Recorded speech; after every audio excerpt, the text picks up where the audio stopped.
Assalamualaikum warahmatullahi wabarakatuh.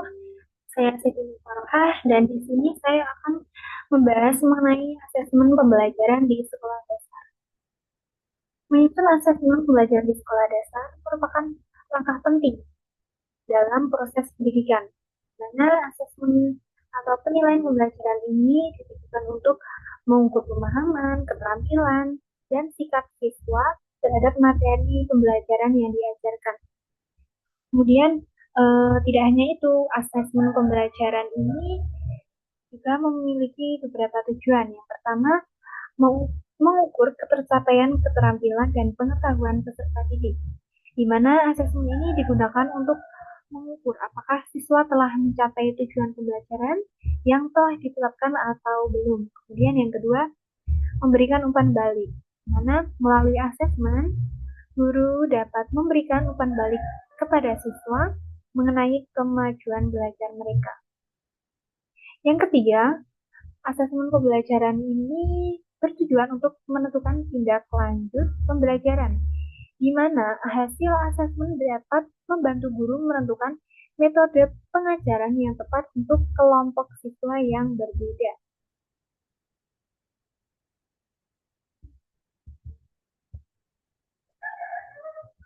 Kemudian, asesmen ini memiliki beberapa jenis, 3 jenis. Ya. Ini yang pertama, asesmen kognitif. Asesmen kognitif ini merupakan asesmen atau penilaian uh, untuk mengukur pengetahuan siswa. Yang kedua adalah asesmen afektif. Ini untuk menilai sikap siswa terhadap materi pembelajaran yang diajarkan. Kemudian yang ketiga ada asesmen psikomotor. Ini adalah asesmen untuk mengukur atau menilai keterampilan siswa. Ya. Kemudian ada yang pertama ini asesmen kognitif tadi, yaitu asesmen atau penilaian yang ditujukan untuk mengukur pengetahuan siswa, sejauh mana pemahaman siswa terhadap materi pembelajaran yang telah disampaikan pada guru di kelas, ya, di pembelajaran. Ini cara mengukurnya bisa dengan 2 cara, bisa menggunakan tes objektif ataupun tes uraian. Nah, tes objektif ini seperti soal pilihan ganda, kemudian soal benar salah, dan juga soal isian singkat. Itu untuk tes objektif. Kemudian yang kedua, tes uraian. Soal uraian ini dapat mengukur pemahaman konsep siswa, ya. Jadi dibanding dengan tes objektif, tes uraian ini lebih mendalam, ya. Soalnya lebih mendalam uh, untuk menguji pengetahuan dan pemahaman siswa. Kemudian ini untuk yang kedua, asesmen afektif atau asesmen atau penilaian untuk mengukur menilai sikap siswa. Ini ada 3 cara. Yang pertama adalah melalui observasi perilaku di kelas. Ya.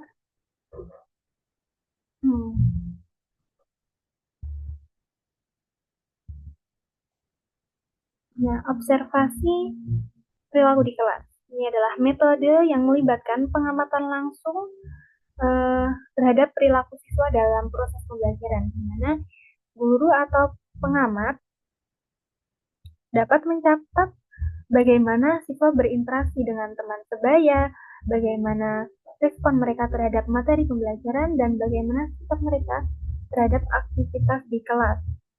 Observasi ini bisa memberikan gambaran yang jelas mengenai sikap dan nilai-nilai yang dimiliki siswa karena dilakukan secara langsung. Ya. Misalnya ini guru dapat mencatat keaktifan siswa dalam berdiskusi, kerjasama dalam kelompok, atau cara mereka dalam menyelesaikan konflik di kelas maupun antar kelas di sekolah. Kemudian yang kedua ini bisa dengan kuesioner atau angket sikap. Di mana kuesioner atau angket sikap ini adalah alat yang digunakan untuk mengumpulkan informasi mengenai sikap dan persepsi siswa terhadap berbagai aspek, termasuk mata pelajaran, lingkungan belajar, dan hubungan sosial siswa. Nah, pertanyaan dalam angket ini dapat dirancang untuk mengetahui pendapat siswa tentang materi pembelajaran, bagaimana mereka melihat diri mereka sendiri, serta bagaimana mereka berinteraksi dengan orang lain. Kemudian, data yang diperoleh dari kuesioner ini dapat dianalisis secara kualitatif untuk mendapatkan gambaran umum mengenai sikap siswa secara keseluruhan. Kemudian yang ketiga, di asesmen afektif ini, nilainya dapat dengan penilaian diri atau penilaian teman sebaya. Nah, metode ini memungkinkan siswa untuk melakukan refleksi terhadap sikap dan perilaku mereka sendiri. Kemudian siswa dapat diminta untuk mengevaluasi diri mereka berdasarkan kriteria tertentu, seperti kerjasama, sikap positif, ataupun toleransi. Sementara itu, untuk penilaian teman sebaya, ini memberikan kesempatan bagi siswa untuk memberikan umpan balik tentang perilaku dan sikap teman-teman mereka, di mana hal ini dapat membantu siswa memahami bagaimana tindakan ini dapat membantu siswa memahami bagaimana tindakan mereka dipersepsikan oleh orang lain, serta mendorong perkembangan sosial dan emosional yang positif bagi siswa.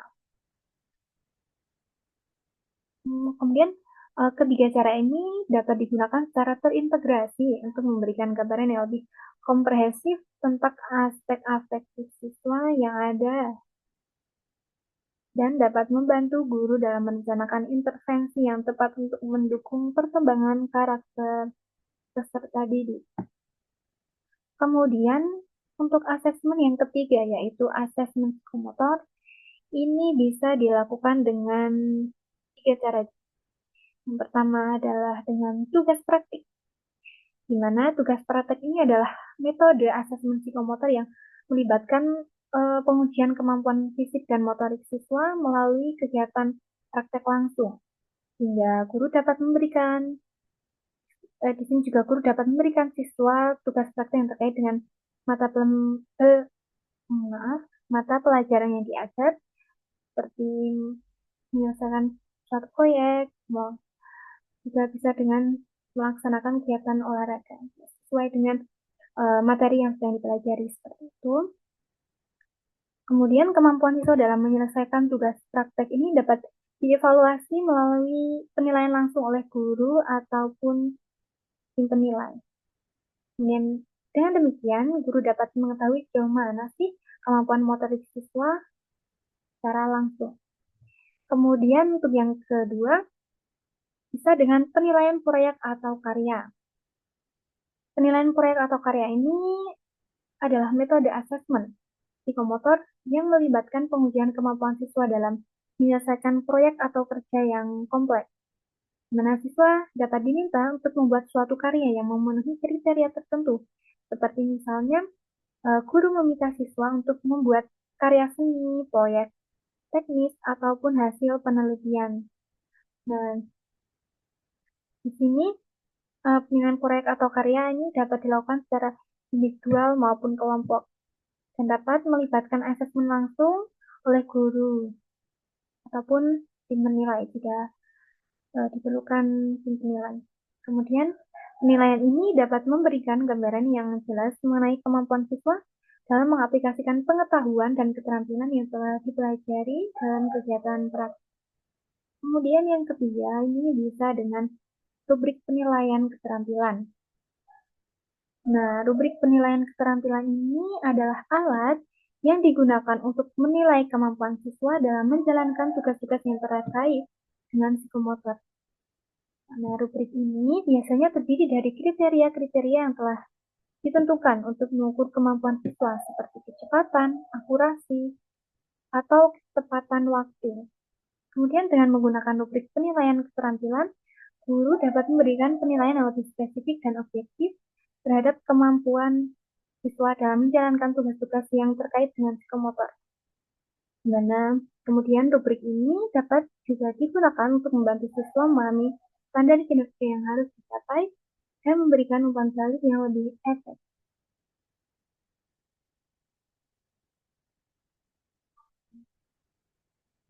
Kemudian tahapan menyusun instrumen asesmen. Yang pertama adalah menentukan tujuan pembelajaran. Nah, sebelum menyusun instrumen asesmen, guru itu harus jelas tentang apa yang ingin dicapai dalam pembelajaran. Di mana tujuan ini juga harus spesifik, terukur, dapat dicapai, relevan, dan berbatas waktu. Jadi ada batas waktunya seperti itu. Kemudian ini contohnya seperti siswa mampu menjelaskan proses fotosintesis dengan benar. Nah, ini untuk materi, misalnya materi fotosintesis ya. Kemudian yang kedua, menentukan jenis instrumen yang tepat. Di sini, guru harus bisa memilih jenis instrumen asesmen yang sesuai dengan tujuan pembelajaran tadi. Dengan apakah menggunakan pilihan ganda, apakah menggunakan esai, apakah menggunakan proyek, ataupun metode yang lain yang sesuai dengan tujuan pembelajaran yang sudah ditentukan di awal tadi. Kemudian guru juga harus mempertimbangkan karakteristik siswa dan konteks pembelajaran. Misalnya, jika tujuan adalah mengukur pemahaman konsep, maka pilihan ganda atau esai ini bisa menjadi pilihan yang tepat. Kemudian untuk yang ketiga yaitu menyusun kisi-kisi soal. Nah, kisi-kisi soal ini adalah kerangka kerja yang membantu guru menentukan isi format soal yang dibuat, di mana kisi-kisi ini juga harus mencakup yang pertama, kompetensi yang akan dinilai, kemudian yang kedua, bobot soal, dan yang ketiga adalah bentuk soal, misal pilihan ganda, esai, apa.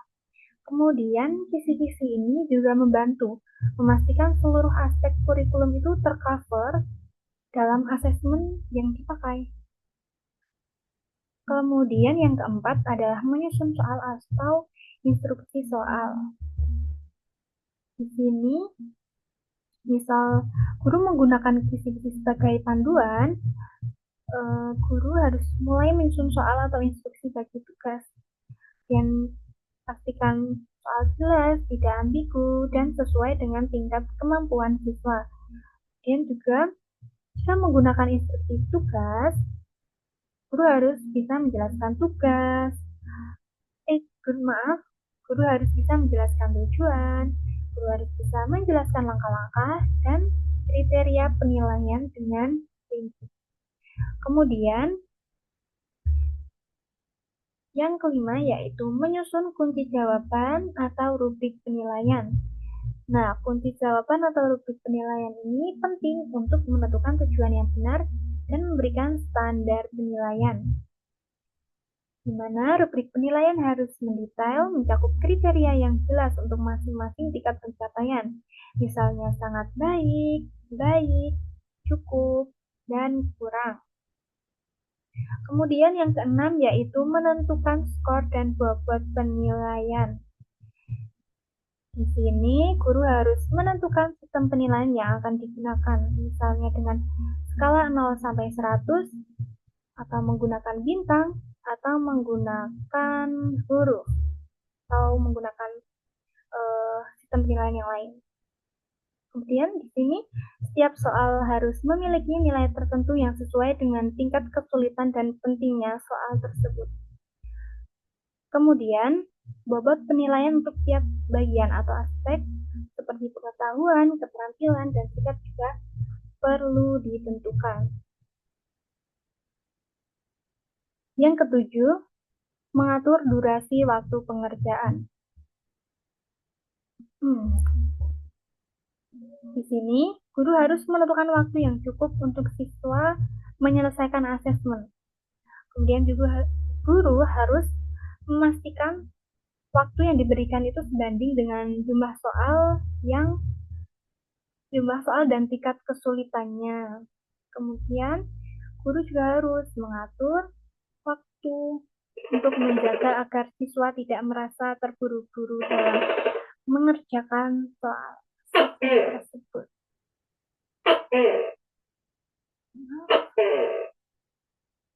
Kemudian yang kedelapan yaitu menguji validitas dan reliabilitas instrumen. Nah, validitas di sini maksudnya apa? Validitas di sini maksudnya adalah guru harus memastikan instrumen asesmen itu benar-benar mengukur apa yang seharusnya diukur sesuai tujuan pembelajaran.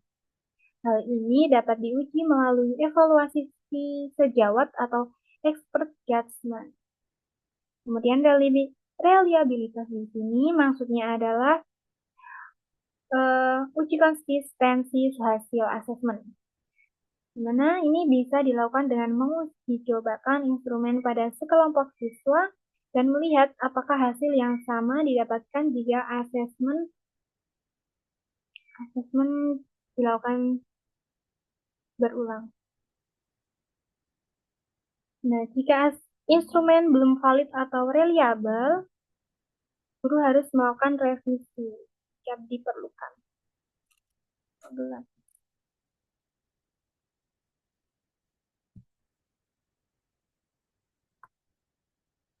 Kemudian di sini ada contoh untuk asesmen kognitif. Di sini diambil tujuan bahwa siswa dapat menjelaskan siklus air dalam alam. Jenis soalnya tes objektif. Untuk contoh soalnya, proses di mana air meresap ke dalam tanah disebut dengan DIP. A. Evaporasi, B. Kondensasi, C. Infiltrasi, D. Presipitasi. Kemudian jawaban yang benar adalah C. Infiltrasi.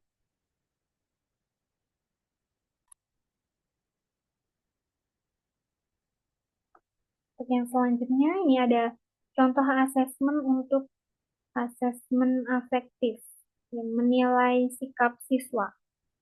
Tujuan pembelajarannya di sini diambil bahwa siswa dapat menunjukkan rasa ingin tahu yang tinggi terhadap proses siklus air dalam alam. Jenis penilaiannya di sini lembar observasi siswa, contoh rubriknya. Ini ada indikator, deskripsi aktivitas, dan juga skor. Ini indikatornya mengajukan pertanyaan yang relevan. Maaf. Ini deskripsi aktivitasnya, siswa mengajukan pertanyaan tentang topik siklus air yang menunjukkan ketertarikan dan pemahaman terhadap materi yang sedang dipelajari. Di sini untuk skornya, skor 1 untuk siswa yang tidak mengajukan pertanyaan, skor 2 untuk siswa yang mengajukan satu pertanyaan yang kurang relevan, dan skor 3 untuk siswa yang mengajukan satu pertanyaan yang relevan, dan skor 4 untuk siswa yang mengajukan lebih dari satu pertanyaan yang sangat relevan dan mendalam.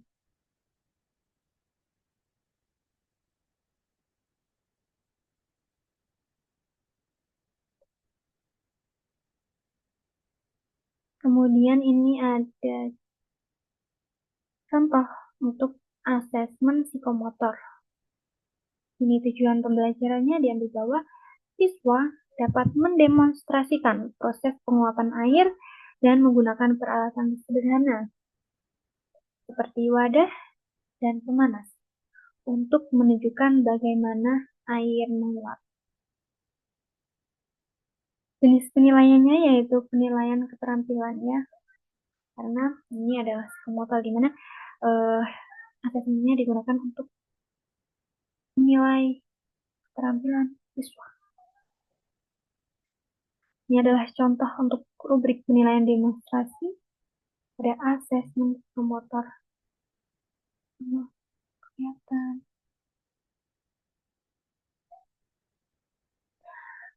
Ini ada indikator keterampilan, deskripsi aktivitas, dan juga skor. Ini mirip dengan asesmen afektif tadi, tapi ini lebih ke penilaian keterampilan. Beda isinya, cuma kolomnya aja sama. Ini yang pertama, indikator keterampilannya, persiapan alat dan bahan. Deskripsi aktivitasnya, siswa menyiapkan semua peralatan yang dibutuhkan untuk percobaan air pemanas. Wadah air pemanas ini alatnya tadi ya. Wadah untuk alat air, bahannya pemanas juga alat. Yang skor 1 untuk siswa yang tidak menyiapkan alat dengan benar, skor 2 untuk siswa yang menyiapkan sebagian alat, skor 3 untuk siswa yang menyiapkan alat dengan benar dan lengkap. Dan di sini ada contohnya indikator yang kedua, indikator keterampilan yang kedua, yaitu keamanan dalam percobaan. Ini deskripsi aktivitasnya, siswa menggunakan alat pemanas dengan hati-hati dan mengikuti prosedur keselamatan. Ini skornya, skor 1 untuk siswa yang tidak memperhatikan keselamatan, skor 2 untuk siswa yang memperhatikan keselamatan sedikit, skor 3 untuk siswa yang menggunakan alat dengan hati-hati dan memenuhi aturan keselamatan. Dan di sini ada indikator keterampilan yang ketiga, yaitu proses penguapan. Ini deskripsi aktivitasnya. Siswa menuangkan air ke dalam wadah dan memanaskannya untuk menunjukkan penguapan. Skor 1 untuk siswa yang tidak memulai percobaan dengan benar. Skor 2 untuk siswa yang memulai percobaan tetapi langkah-langkah tidak sesuai. Dan skor 3 untuk siswa yang melakukan langkah-langkah dengan benar dan jelas. Dan di sini ada contoh yang keempat, indikator keterampilannya, pengamatan hasil percobaan. Deskripsi aktivitasnya, siswa mengamati perubahan yang terjadi saat air dipanaskan, menunjukkan penguapan. Skor 1 untuk siswa yang tidak mengamati dengan seksama, skor 2 untuk siswa yang mengamati dengan sedikit perhatian, dan skor 3 untuk siswa yang mengamati dengan seksama dan mencatat perubahan yang terjadi. Kemudian di sini ada indikator yang kelima, yaitu penyimpulan dan penjelasan. Deskripsinya, siswa dapat menjelaskan proses penguapan yang terjadi selama percobaan. Skor 1 untuk siswa yang tidak dapat menjelaskan proses dengan jelas, skor 2 untuk siswa yang penjelasannya kurang tepat, dan skor 3 untuk penjelasan jelas dan sesuai dengan proses yang diamati. Kemudian yang keenam, indikator keterampilannya, keberhasilan dan keterampilan setelah praktek tersebut dilaksanakan. Deskripsi aktivitasnya, siswa membersihkan peralatan yang digunakan dan merapikan area. Skor 1 untuk siswa yang tidak membersihkan peralatan, skor 2 untuk siswa yang membersihkan sebagian alat, dan untuk skor 3 bagi siswa yang membersihkan dan merapikan semua peralatan. Baik, itu tadi mengenai asesmen pembelajaran di sekolah dasar. Saya Sintora pamit undur diri. Assalamualaikum warahmatullahi wabarakatuh. Terima kasih. Ada salahnya,